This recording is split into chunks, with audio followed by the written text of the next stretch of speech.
Good evening from Bangkok and welcome you to the webinar on Bridging the Information Gap, an introduction to Southeast Asia Information Platform for the Energy Transition, or SIPET. My name is Dongkamon, Communication Strategist from ACEF, Thailand. Thank you for joining us tonight. And from now on, we will spend an hour to learn more about the energy transition from our experts who came from countries around Asia. Aside from the challenge on energy transition in Asia, we will also bring you to know about the latest platform that will be the new tools for the database and information, which we call SIPET. Together with me tonight, the first speaker, Mr. Simon Laurent, GISAT Program Director. Mr. Roland has been in sustainable and clean energy industry for more than 15 years. His vast experiences from Europe, Africa, unto Asia brought the energy transition program of GISAT a tremendous value. And please join me welcome Mr. Roland. And now the floor is yours. Mr. Roland, please. Thank you, Kunwang. Good evening, everyone. Good day, wherever you are. I'm really pleased to be here today and to spend this hour with you, and in particular to really address what we think is one of the biggest challenge of the energy transition in Southeast Asia, which is the information gap. I will walk you through a quick presentation, and of course, I'm tasked as the program director for Clean, Affordable, and Secure Energy for Southeast Asia program to give you a little bit of background about the program before introducing the platform, which is at the heart of the event today. Next slide, please. So what is the CASE program? Our objective is to contribute to shift the narrative of the energy sector in Southeast Asia. And the idea is how to convince decision makers or to convince stakeholders that it is possible today to shift the course of the energy transition towards a flexible, renewable energy-driven energy sector. How do we do that, you ask?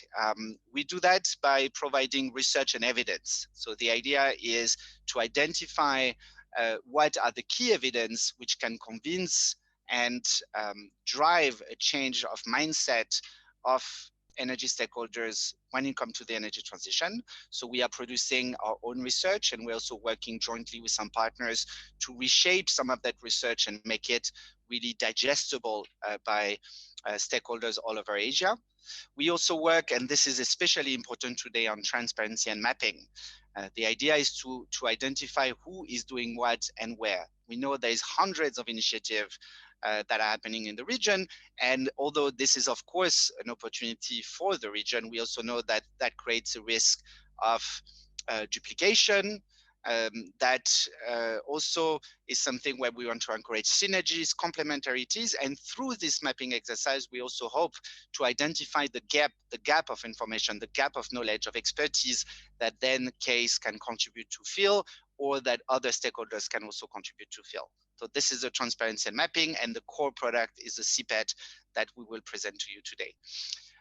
The third key output of the program is strengthening the dialogue around the energy transition from non-energy stakeholders.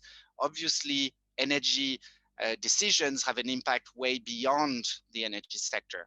And we are hoping that through our action, we can engage more non-energy stakeholders through increasing awareness and understanding of the implication that energy decision-making has on their sector, and therefore to also reap better the benefits of the energy transition for other stakeholders. We are also working on technical assistance this time for energy stakeholders, so trying to break down the challenge of the energy transition and support its operationalization, its implementation across the region. And finally, we are also working on promoting and raising awareness around the energy transition in the general public. Obviously, the decision energy decision making has also an impact on the general population, on the people. And we believe that the energy topic could become a stronger public discussion, a stronger political discussion. And therefore, we are trying to contribute to raise awareness regarding the challenge and the benefits of the energy transition. Next slide. One of the key questions that we have identified throughout our discussion with various stakeholders, with decision makers, with practitioners in the energy sector is that we didn't have one placeholder, one location where energy data, where energy network, where database were located, and that this created really what we call an information gap. Meaning that accessing the work, the report, the excellent outcome of many projects was very challenging and was very dispersed around the world, that practitioners had questions that were challenged to answer, that events and a key possibility for networking and interaction was also spread all over the internet and all over the region. And we thought, with this project, which is aimed to strengthen a narrative, which is aimed to design a different vision for the energy sector in Southeast Asia, how can we contribute to fill that gap? And from that thinking came the Southeast Asia Information Platform for Energy Transition that I will deep dive a little bit to now. Next slide, please. This is the result of a big survey that we have undertaken with energy practitioners from the public side, but also from the private side. And this is like some of the key common challenges that we have underlined and that we are also trying to answer to with this tool, and a tool where we are hoping you will in the future come to participate and enjoy. Lack of institutional capacity, lack of updated information. So you often, when someone publishes a report, the day after it's updated, and need to have more tools easily to update, easily to access for all practitioners across the region. Trying to find a way to address the duplication and trying to provide a tool that directly support coordination. This is, of course, for anyone working in the energy sector, in particular for donor, in particular for implementers, the real challenge. Where are we synergizing? Where can we synergizing? Where can we avoid duplication? Where can we act as a complementary? Everyone wants to do it, but how to do it and what kind of tool can help us to do it? So lack of synergy and coordination, of course, talked about it. The one news portal where to get update on new report, new research, new tools, new event. And of course, a tool to actually share when we have a great report to share, when any of our partners in the countries have something to share, where to share it beyond your website, something which is more neutral and more known around the region. And the lack of physical meeting due to COVID was indeed a common challenge. Unfortunately, we cannot really help. We're all joining from our home now.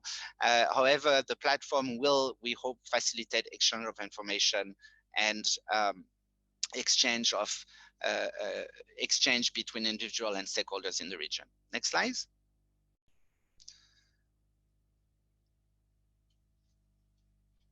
Yes. So the out of this survey, out of our work, came the SIPET, an interactive stakeholder platform which aimed to connect people and project.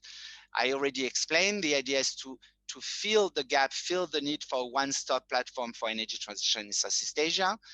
The idea was to make it as interactive and as easy to use as possible.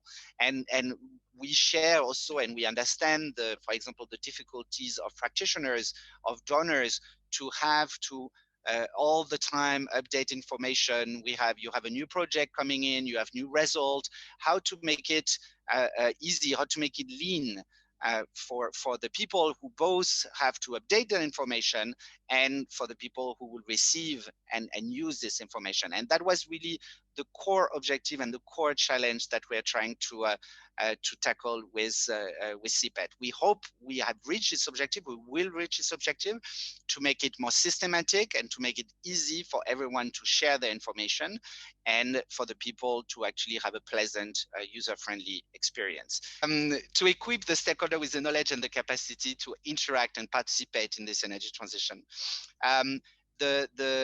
The platform will be happily managed by CASE for the duration of the program, but we're already thinking and planning how can we hand over and anchor the platform across to a stakeholder that will stay longer and can keep that mission going.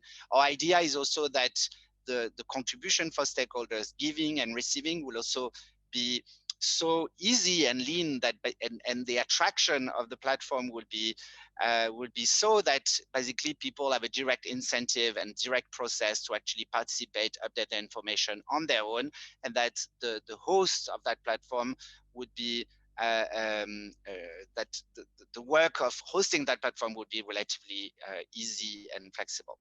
We are hoping also that it will be launched in September 2022. So this is a preview for all of you, so that you already know this tool is coming and you're already excited to participate in it. Next slide.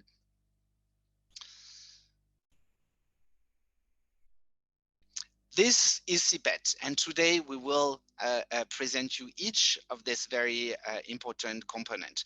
There's three main angles: project, database, and mapping, the famous who does what and where, that help with synergies and help with duplication. Power sector resources. We are trying to develop three sub-tools: power sector tracking tools, power sector database, and the Global Energy Monitor Southeast Asia. This will be a wealth of information regarding detailed power sector information, and with features that basically allow to also evaluate and observe the progression of the country throughout that energy transition process. And finally, knowledge sharing, a hub where all partners will be able to share their research work, their knowledge, and from which all stakeholders can also learn. There will be a news feed and of course a tool to also promote events that are happening throughout the region on energy transition. Next slide.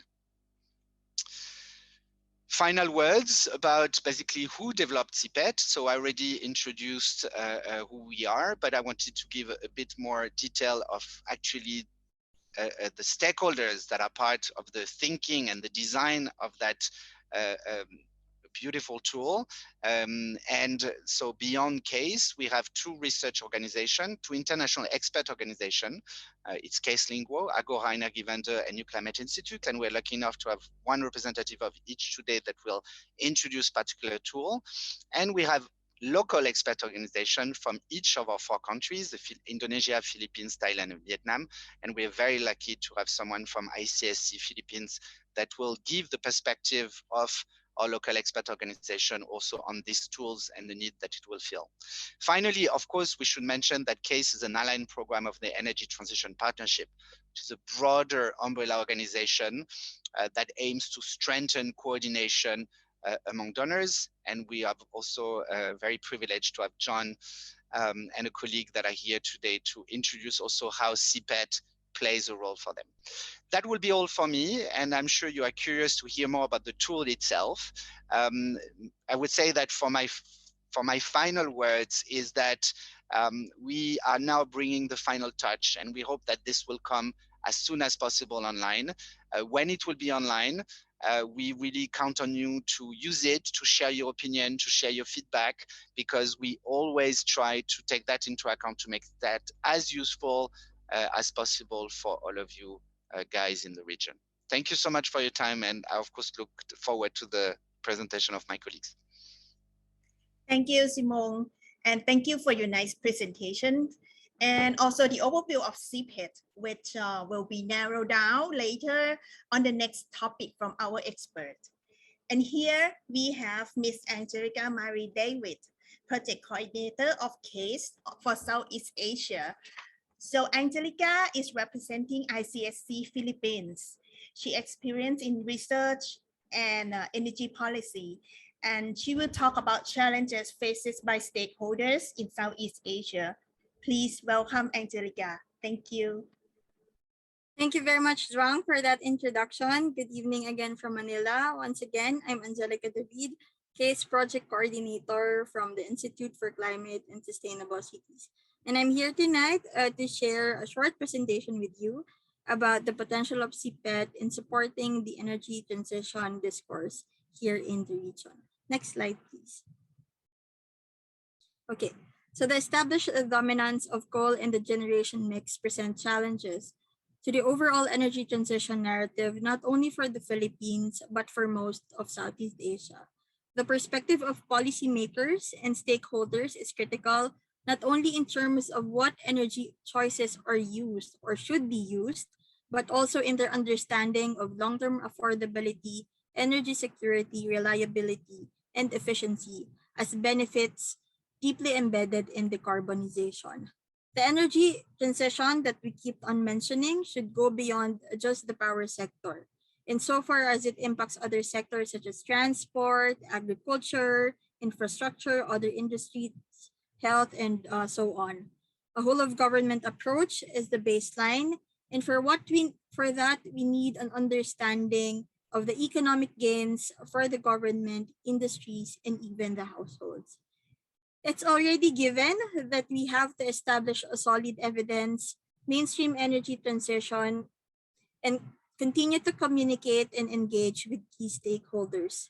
Basically, setting up the evidence base for the energy transition is what we're already doing here in CASE, together with its partners, both the local and international expert organizations. In Spotlight, ICSC's research and policy recommendations in particular are highly data-driven. We give high regard to credible data analysis, examples of which are the reports that we have released before, the Luzon Power Outlook, and the target report which we did for CASE. There is an added significant value as well when we exhibit credible data to support the energy transition narrative. And our data shows that variable renewable energy sources are reliable because of their high availability and predictability, and these resources can be maximized further with appropriate systems and policies. Additionally, they are also among the cheapest and have historically reduced the price of electricity. Second, coal is not the most cost-effective energy resource because of the hidden cost associated with it, which makes transitioning to renewable energy the most economical and viable option. And one key player that we recognize as crucial in this energy transition narrative is the government. Government agencies like the Department of Energy in the Philippines are stipulating the need for dependable data analysis to support both the development and implementation of their policies. This is where institutions like ICSC, through CASE, can contribute by providing what is needed, and that is sound data analytics and tools to help policymakers make far better and more strategic decisions. Our country teams in CASE in Indonesia, Philippines, Thailand, and Vietnam work by making use of existing evidence and generating new ones which are grounded in the local context. So we highlight the local context to support the policies and initiatives of our political partners and other key stakeholders. And with all that information that we already have now and will be producing in the next couple of years throughout the project, effective information dissemination will allow the stakeholders and public to be more familiar with the issues and with energy transition in general. And this is where we can highlight the contribution of the Southeast Asia Information Platform for Energy Transition, or SIPET. As you can see, we are dedicating this whole session on how we can maximize this platform, particularly for us who are working towards accelerating the energy transition here in Southeast Asia. SIPET, as highlighted earlier by Simon, is an interactive knowledge platform established for the benefit of our partners and stakeholders to access more detailed information on energy transition developments across the region. What's good with SIPET is that it can be used both by energy stakeholders and non-energy stakeholders. Government institutions, for instance, can utilize data and information on the platform and learn from the experiences of the other countries in Southeast Asia. It is a one-stop platform for energy transition updates, whether that would be data, policy updates, and even activities from other development projects. Another significance of having a platform just like SIPET is that it can maximize synergies among actors working towards the energy transition. We can track who is doing what, we can avoid duplication of activities, and we can support related initiatives. And that is just to reiterate what Simon really shared on the advantages of having the CPET platform. And later on, you will see from my other colleagues how the platform works and maybe give you a preview of some of its features, particularly the power sector tracking tool, the power sector database, and the global energy monitor. Next slide, please, and my last slide. Definitely, this doesn't only stop on the data sharing alone, but with scenarios and situations that can inform decisions. Only when our stakeholders and citizens are informed and can access the available information on energy transition can we ensure further and lasting contributions. I'd like to emphasize this line that we need everyone to contribute because everyone counts and everything matters. Citizens should be able to question assumptions as much as they can affirm the models, scenarios, and what is happening on the ground. This is also why platforms such as the SIPET are essential to sound, strategic, and effective policy making. With that, maraming salamat po, and back to you, Duwang. Thank you so much, Angelica, and thanks so much for your contribution tonight. And now, ladies and gentlemen, a little pause to make everyone feel ease and relax. So we have two polls tonight for our participants. The first poll, we would like to hear from you. And since we would like to see and understand challenges that you guys are facing in your work, so let's vote for your choice for our first two questions. Question number one, what is your job categories? And question number two, from the list, what are the most four difficult challenges you are facing on energy transitions? So let's spend a couple minutes on the poll. I think we are all good now. Thank you for your feedback and answers. So now let's see our technical team. They are quite ready to show the result. Just wait a couple minutes. Yes, this is the result of our poll number one. Thank you for voting. So I think we are on good now. Ladies and gentlemen, I would like to bring you to meet another expert from our team tonight. The work on power sector resources are their expertise. And please welcome with me Mr. Gustavo De Vivero from New Climate Institute. Gustavo, the floor is yours. Thank you. Hi, thank you, Don, for the presentation. Yes, my name is Gustavo De Vivero. I am climate policy analyst at New Climate Institute, one of the organizations partners of the Wide Case Consortium. I would like to talk to briefly introduce you one of our tools that we are aiming to have included in the SIPET platform, which is the power sector tracking tool. So just to give you a brief of context, what we are aiming with this tool is to provide evidence basis to define interventions, strategies not only for donor programs, but also for CASE and other stakeholders. So the aim is to provide this basis or this evidence to policymakers and at the country level and at the regional level to be able to map and to know what is the narrative around energy transition in the countries and in the region. The tool is developed around it's based around 4 vision elements that we, as case, we understand of what are the elements needed for the energy transition in the power sector.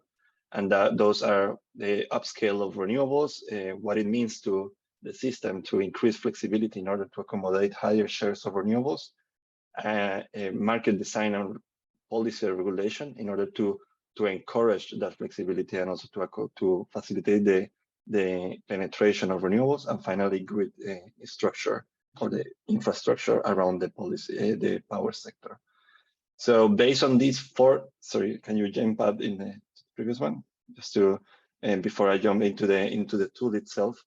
Based on these 4 vision elements, we define an array of 9 dimensions where we see that there are potentially different challenges. So the tracking tool is basically based on the identification of challenges that are limiting or hindering the progression in the energy transition for each of the countries. These dimensions cover from the governance, such as political will and institutions, such as well as more economical aspects and technical aspects, such as investment infrastructure, market design, market entry, and social acceptance. Next slide, please. So this is now I'm going to present you briefly a mock-up version of the tool, just to give you a hint of how it will look like, or what are we trying to include in the power sector tracking tool in the platform, in the SIPET platform. Can you go to the next one, please? Yeah. So the first element of the power sector tracking tool is to provide an overview of all these dimensions that I mentioned before, to give a narrative around what is the status of the energy transition in each of the countries. So by giving this high-level snapshot of different dimensions of how much each country have progressed, the user can give a first-hand idea of what is the status of the energy transition in the country or in the region.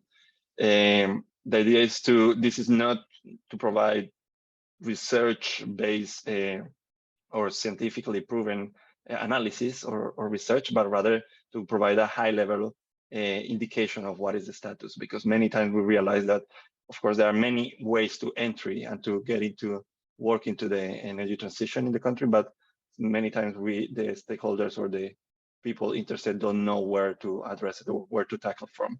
So with this overview of dimensions, we aim to give an indication, for instance, which are the areas that might be lagging behind in the energy transition in the countries.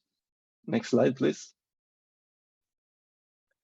Another element, another component of the tool is, since we have our basis of research in the 4 case countries, Indonesia, the Philippines, Thailand, and Vietnam, we are also aiming to provide those to provide a comparison of the tool of the indicators for each of the countries. This is with the aim to highlight where are the synergies, where can potentially countries learn from others, and also can start working together as well if there are commonalities in the challenges faced by the countries. Next slide, please. Yes, let me briefly share my screen. If you can, I can share my screen to show you quickly how it looks. The tool itself. As I showed you before, this is a mock-up version, so the intention is not to focus so much in the numbers, but rather how it looks like. So the idea is to have the overview, and for each of the dimensions, we have in total more than 700 indicators. So for each of the dimensions, the user can look into detail, for instance, in the investment environment, and see more in detail what are the elements that compose that dimension, and how is the country performing in, for instance, power market risk, financing risk, access to capital, and regulatory risk. Moreover, the comparison of the countries can also be done at the high-level dimension category, but also at the granular level of each of the indicator. So as I mentioned before, this is we have been working closely with our local partners in order to ground all this information on the basis of on the context of the country, to be relevant for the country, and also to be comparable, and ultimately to trigger progress in the energy transition in each of the country and in the region. So that's all from my side. I would like to give it back to you. Thanks a lot for the opportunity, and looking forward also to see the presentation of my colleagues. Thank you. Thank you so much, Gustavo. Very nice presentation from your end. Thank you. And I think this is now the turn of Mr. Samad Kumar from Agora Energy Vendor. I think the presentation on power sector database is ready. And Mr. Samad, the floor is yours, please. Thanks a lot. Thanks for the introduction. Hi, everyone. My name is Samad Kumar. I'm working at Agora Energy Vendor, focusing on building this database. Can we move to the next slide, please? Thank you.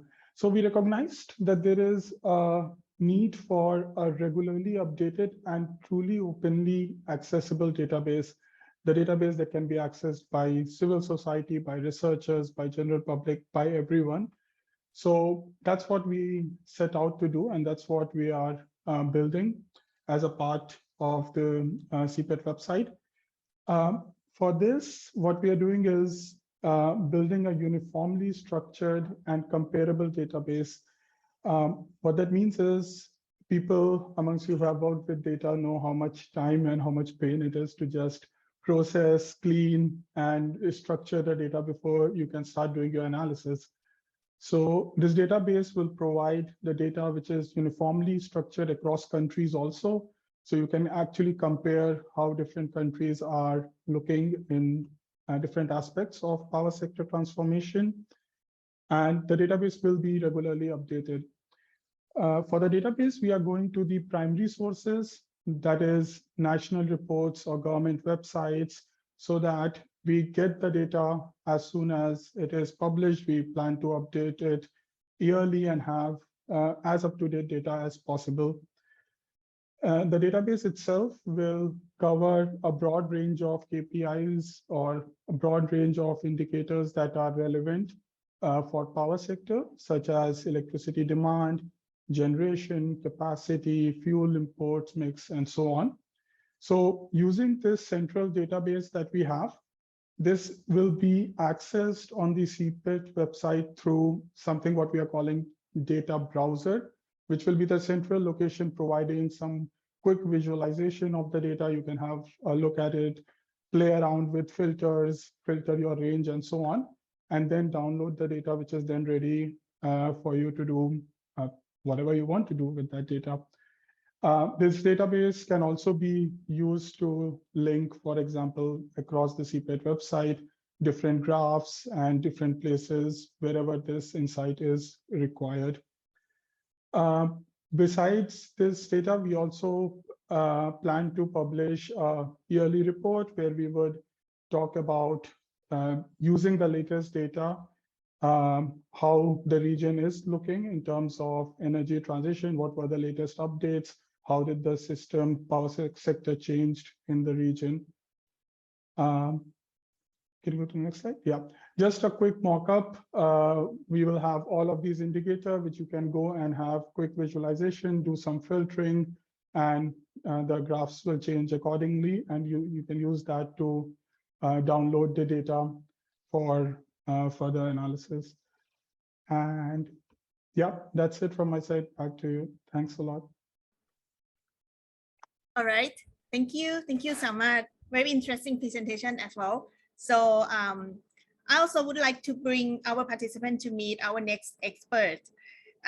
Mason Inman, he is data director from Global Energy Monitor, and he has been working on climate and energy issues. Besides, he was science journalist for many well-known publications. And please join me welcome Mr. Mason Inman. Mason. Thanks so much. I'm happy that Global Energy Monitor can be a part of this larger project and support that.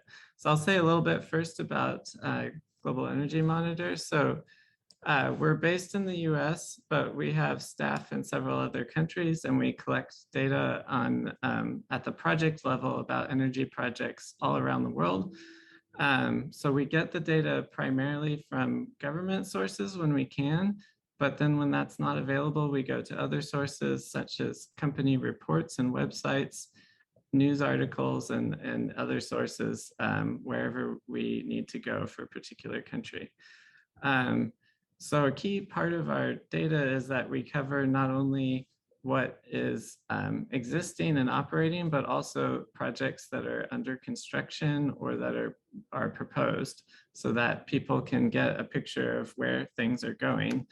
And historically, GEM has focused on fossil fuels. Our first tracker was for this global coal plant tracker that's shown here. And then we also started a global gas plant tracker. But more recently, we just launched 2 trackers for renewable energy, for solar PV and for wind. And then next year, we'll be having hydroelectricity and geothermal and nuclear. So we'll have almost all of the power sector covered next year. And our data has been used by many different groups and organizations like NGOs and activists, academics, and so on. You know, we're very happy to be part of this so that it can help reach more people who can hopefully make use of the data. All of our data sets are available with a Creative Commons license, so they can be used for any non-commercial purposes. So we're trying to make the data as available as possible for anybody to use. Can you go to the next slide? And so this is a mock-up that SIPET put together for how they could show the data from Global Energy Monitor. And so they're planning to incorporate the gas plants, the coal plants, and also the wind and solar data. And can you go to the next slide? And here's another page from their mockup showing how you could reach this data.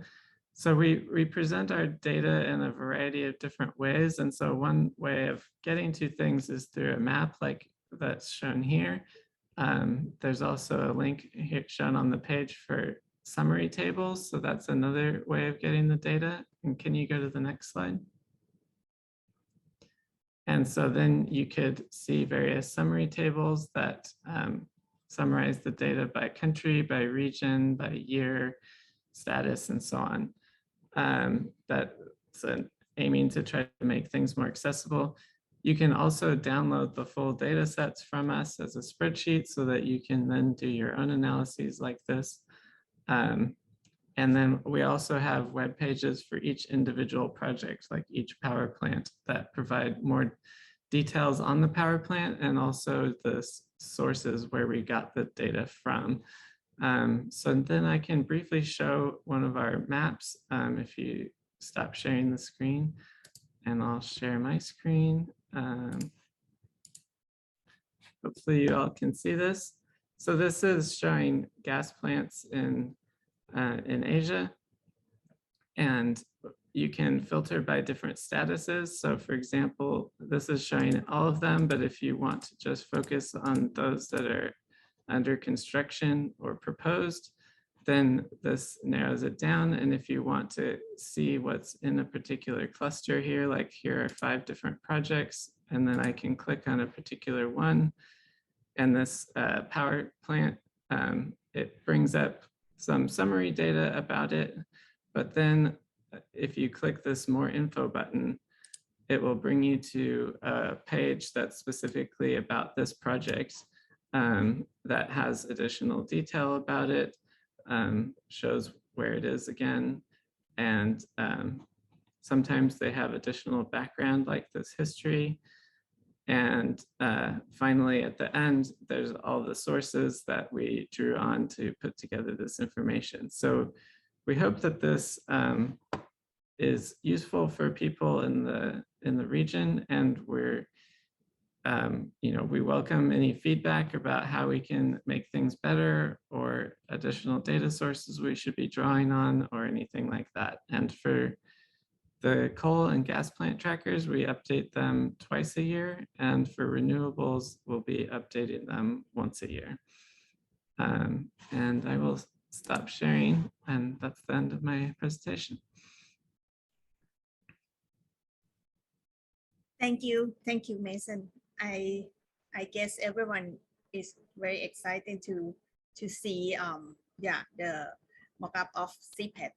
So and now ladies and gentlemen, we are in the last part of our session today, but still many interesting issues to hear, and let's go to the next session on how SIPET can actually help with donors and stakeholders coordination on energy transition projects, which is now currently running across Asia. Together with me, Maria Fissi and John Cotton from Southeast Asia Energy Transition Partnership. May I invite Fissi to the floor? First, Fissi, the floor is yours. Thank you. Thank you, Kunwang. Thank you for the introduction. So my name is John Cotton. I'm the Senior Program Manager for ETP, and I'm joined with ETP's Country Manager for the Philippines, Fritzi Berhel, who will follow on from my presentation. If we go to the next slide, please. So firstly, I'd like to thank ACE for the invite today, and ACEF for the great event, and of course, ACE Partners for all the hard work they're doing on this. And I think first and foremost, I'd like to congratulate all involved with the development of SIPET so far. We can see from tonight's presentations that it's come a long way from an initial idea and is really, really looking good. And as Kun Wang just mentioned there, it is exciting. So congratulations for bringing it this far. So first, please let me introduce Energy Transition Partnership. Next slide, please. The Energy Transition Partnership is a multi-stakeholder, multi-donor platform. We have government membership from UK, Germany, France, Canada, and multiple philanthropies such as the IKEA Foundation and SIF, to name but a few. In short, it's our mandate to support the governments of Indonesia, Philippines, and Vietnam expedite or accelerate their energy transition. We're a responsive program aiming at the cracks and trying to apply our technical assistance and funds to really support the governments move the energy transition in the right direction. And of course, we don't and we can't do this alone. The very nature of our platform is based on partnerships, and the vision of SIPET ties very closely to our own philosophies. Next slide, please. So for ETP, we work mainly under 4 pillars. The first is aligning energy efficiency and renewable energy policies with climate commitments. So as we see, the climate commitments are getting stronger, particularly in the post-COP26 world. We support the governments in bringing their policies in line with the climate commitments. We work on de-risking of energy efficiency and renewable energy investments. We work on expanding sustainable resilient infrastructure, i.e. smart grids. And with these 3 pieces, to support all of this, we work with knowledge, skills, awareness, and capacity development. That's a very quick introduction to ETP, and it's very important to note here that CASE is an aligned program of ETP. And in our nature, we aim to support one another's work in the energy transition space. Next slide, please. So, particularly with through the lens of SIPET, ETP is engaged with a lot of coordination, collaboration, and partnerships. It's a challenge, but it's a necessity. All of our organizations, all of the people working in the energy transition space have been granted the opportunity to work at the front line in the battle of climate change. And we should never forget this. The work that we're doing here, it's of the utmost importance that we succeed in the work that we do. The governments and the various donors who have supporting the work here have acknowledged that this region has a lot of great challenges ahead of it, and we are attempting to bring international expertise to this region to overcome the negative consequences that we're going to see from climate change and mitigate and reduce these the best we can. So with this in mind, we need to coordinate and make sure that we build on the shoulders of the giants that have come before us, and build on the up-to-date work which is coming out. So with the ETP, any piece of technical assistance that we do, we go through. So we start with a stakeholder mapping and consultation. Our stakeholder mapping is an ongoing piece of work, and this has been the feed into the database of SIPET, which I'll come to in the next slide. But we engage with the government. Of course, the energy transition is government-led. So the ultimate directors, coordinators of the energy transition is the government. And of course, we acknowledge this and aim to empower the government wherever possible and support them. So in our technical assistance, we start with the government, we go to our aligned programs and seek their inputs. We also reach out to the development partner community. This is a series of emails and in-person meetings. We hold stakeholder consultation events such as working groups on let's say, wind, in order to gather inputs. This process adds to build our technical assistance concept notes, and then we further circulate the concept notes to all the aforementioned partners and our steering committee. This process is absolutely necessary, but it's very timely and often cumbersome. And this is why we're very excited about the role SIPET can play in this. ETP is an established entity in this region, but there are other newcomers coming and other entities, perhaps with smaller teams or less resources, that maybe don't have the luxury of going through this really long stakeholder engagement process. And this is why I think SIPET can not only come in for new incumbents, but also for streamlining our own work, allowing us to focus our resources into what matters most, and that's delivering effective technical assistance in the region. Next slide, please. So this is an example of our own stakeholder mapping. Sitting behind this is a database of information where it's constant and ongoing data collection. We can see here for Indonesia, it's an overview of the energy transition space in Indonesia. We see at the top there 76 programs taking place and a total of $6 billion flowing through the country. This includes, of course, loans from ADB and the World Bank and the like. And at the bottom, it's not so easy to see on the slide, but we've separated these into specific areas. From this helps guide us and give us a comprehensive database on who is doing what and where, and who we need to reach out to, collaborate and coordinate with on our own programs. But also, when we map this against the government's energy transition plans, it highlights the weaknesses or the areas where donors aren't as active or stakeholders aren't as active. In the case of Indonesia, we picked up that there were really few stakeholders in the wind space yet, and a growing ambition from Indonesia to enter wind. And as such, we started to maneuver some of our programs into this.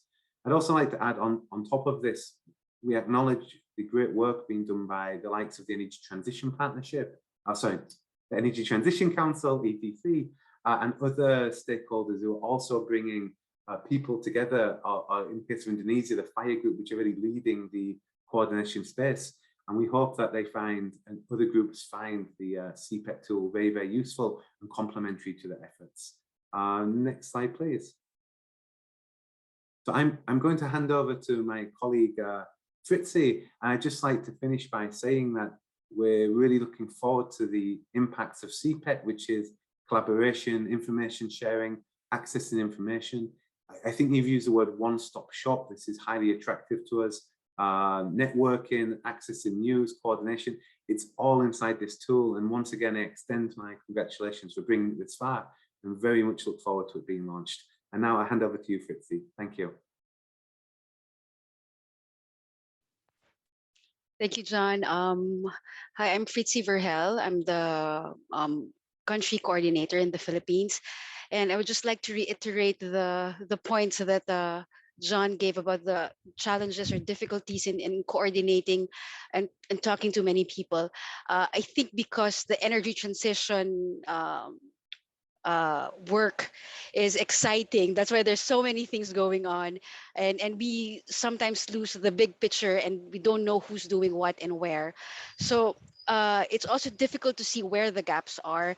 You saw it was a nice graph that John showed before this slide, but really there's a lot of manual work going into it, and because of not knowing what's really happening in other places, we miss opportunities for collaboration, and there's always a risk of duplication and redundancy, and we do not maximize the resources that we have, and of course that includes time. So this is a mock-up of the project mapping tool that SIPET is developing, and would hopefully address some of the challenges in coordination and being aware of what's happening. So this is a platform that allows donors and implementing agencies to really facilitate exchange and information, and it tracks both country-specific projects and regional projects. So next slide, please. So it's a very the platform would be easy to use for all end users. You have you can choose or select the information that you need. There's a filter function, and you really get to find the information that you need really on a click. So next slide. So this is I think this is the core of these this project mapping tool, which is the descriptions of the projects. So you see here with a project profile, they provide you with a description, with objectives. You know who you can be working with, you know the exact activities that these projects are doing, and you can look at where synergies could be made. So with all of this information that the SIPET platform will be providing, it really does not aim to replace actual coordination, actual talking to people, which is important. But what it really does, it facilitates more targeted coordination. You find people that you need to talk to, you find synergies where you can work together. So I think that is the importance and the value added that this platform is providing all the stakeholders.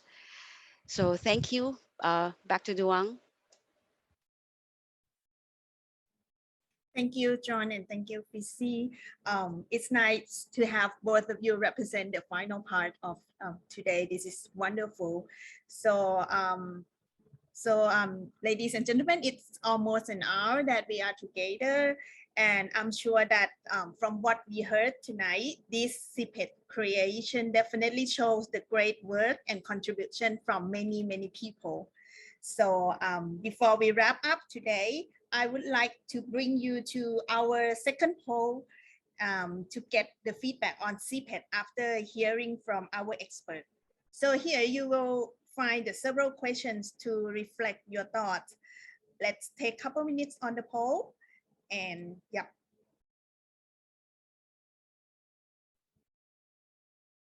Okay. So thank you very much. And I think our technical team is ready to share the result. All right. And now I think we are ready to wrap up. May I request our speakers to turn on your videos.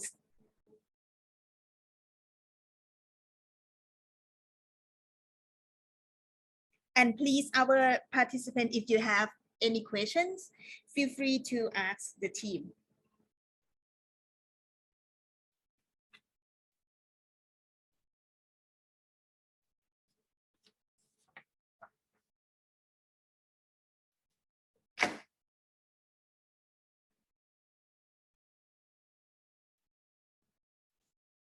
And that is the last question, if I may, from the technical team. If you can type something on the question box, that will be very nice too. So we will collect the data, and we will improve and evaluate our session later.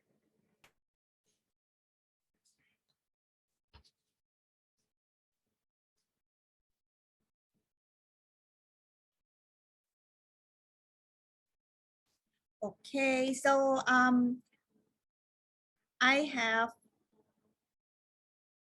some question in the question box from our participant tonight. Some of the questions already answered by our expert, and some I would love to read it here. So question from Ashali Ali. how do we leverage on the abundance of nature-based feedstock available in Indonesia for the biofuel? The technology is available and biofuel is affordable. Why is funding not available? So the floor is you are our expert. I think the funding question should go to ETP. I'm not sure why, but what I can say is that SIPET can contribute to tackle that challenge by offering you a platform where you could raise that kind of challenges and hopefully also identify potential program that could help you to support such a challenge. So that would be the smoothest answer I could give to that question at this particular moment. Thank you. Thanks, Simon. Yep. Any other comments? Yeah, Simon flagged ETP there. Yeah, thanks for the question. So ETP is indeed a funder in the region for the energy transition. And we're mandated mainly to look at variable renewable energy, and we're focusing on wind and solar. The area of biomass is somewhere that we haven't gone into yet. It's a grey area which brings in land usage rights and other questions, and it's not something that's necessarily off the table for us, but it's not something we've explored yet. Our donors have asked us to look more specifically at wind and solar in particular, and that's where our attention is focused right now. But as Simon says, SIPET is a good place to raise this, and we'll very happily engage in discussions on this. Thank you, John. I think we have another question from Kun Supakit, right? So he mentioned about how about the different languages in the region. So he means the SIPET platform to be available in some selected languages apart from English or not? Simon. This is a good question. I'm actually not sure about the latest state of our discussion. Of course, it's a challenge to provide relevant information in all the languages. What is sure is all the content will not be translated in all the languages, because that would be requiring a project on its own. However, some of the information we are hoping will still be accessible for in the 4 local languages which are covered in our countries, in our project.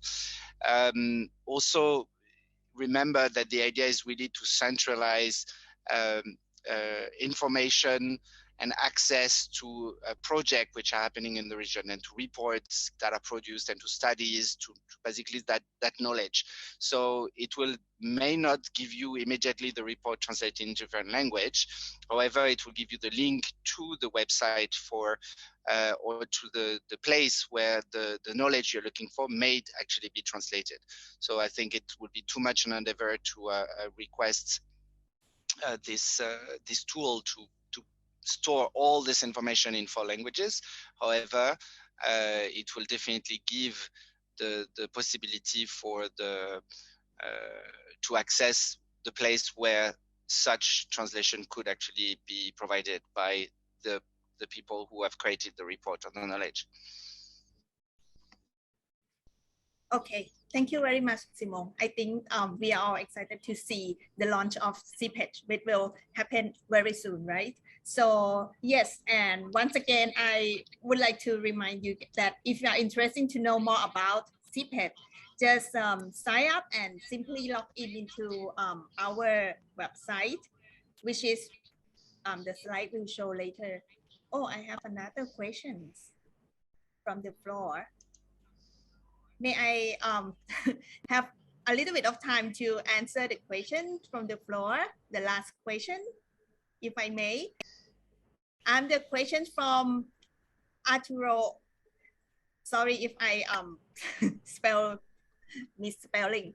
The Philippines Nuclear Research Institute has proposed the adoption on and deployment on small modular nuclear reactors in off-grid islands in the Philippines.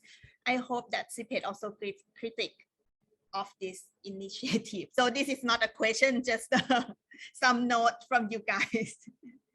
Okay, all right. Yeah, just to remind you once again, if you are interested in the details of our SIPET, just log into the website www.sipet.org. This one, just register your name and organization and leave us your email address. We will try to update you once the SIPET website, SIPET tools, established. And last but not least, I would like to request our guests tonight to fill our evaluation form, which you can find from the QR code here. Your feedback is so much grateful for us, and we can have more and more interesting webinars for you in the future. So ladies and gentlemen, on behalf of the team, thank you very much for tonight. And we really hope to see you again. Thank you. Bye-bye.